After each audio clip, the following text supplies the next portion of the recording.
Good afternoon, listeners. So my name is again, we're here at the Lincoln Park Historical Museum with the curator, Jeff Day.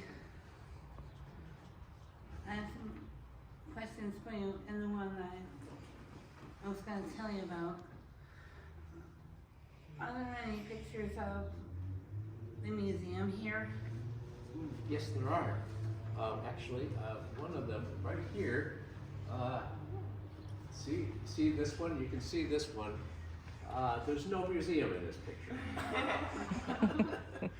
This is the spot where the museum is today. This was land owned by the Quant family. They owned quite a bit of property here, the Goodells and the Quants together. And this picture shows the park that was located right here at the corner of Southfield and Ford Park, which is where we are right now today. So as you can see, it was used for recreation. This area was right across from the City Hall, City Hall had been built by the time this picture was taken. In fact, the person who took this picture was probably on the roof of City Hall, right across the street. So this gives you an idea of, by the mid-30s, there was no building here. And then, in 1938, the government acquired the property from the Quant family and built the post office. So this is the original building that we're in today when it was a post office. So if you can see, you can pass that.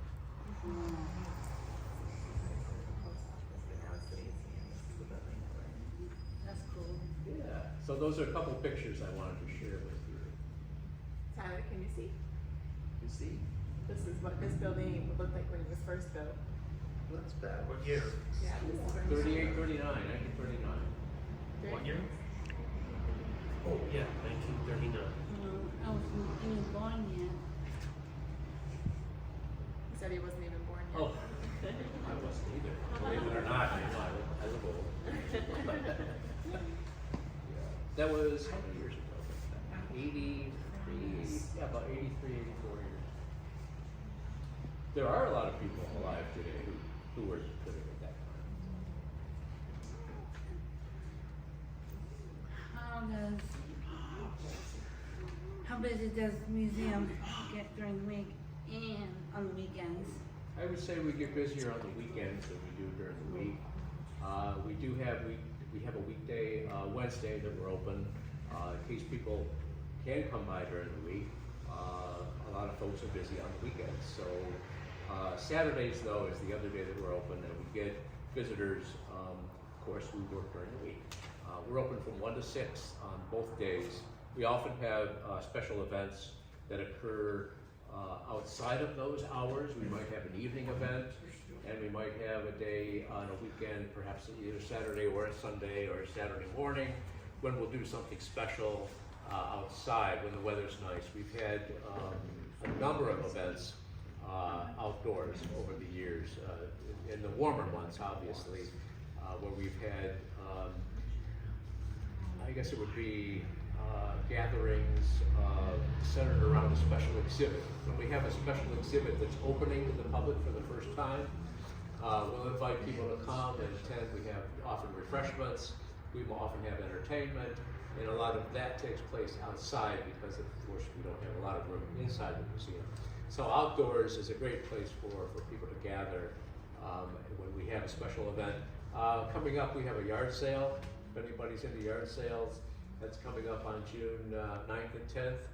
And as part of the citywide yard sale that same weekend, the museum will have its own sales area out here in our parking lot. So you're welcome to come by that weekend and check us out. Is there a need for any volunteers or artifacts from people in the city? Yes, both volunteers and artifacts are welcome. The artifacts, as I mentioned briefly earlier, are relatable to Lincoln Park. So if you have something that tells part of the story of the community, things from your school years, things from a business that you are a part of or know about, especially ones that may not be around anymore.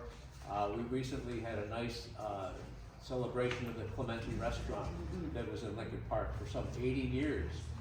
So we had a nice evening event, dinner, and we helped to recognize the Clementi family for what they provided to this community for so many decades. It was a 4-generation family business, and it was here for many, many years. In fact, probably you may not remember it because it's been closed for about 13 years. But Clementi's was a real landmark institution in this community. So over the years, we've gotten people who have donated things from Clementi's, which helps to tell, again, the story of this community. So it's things like that that we appreciate donations.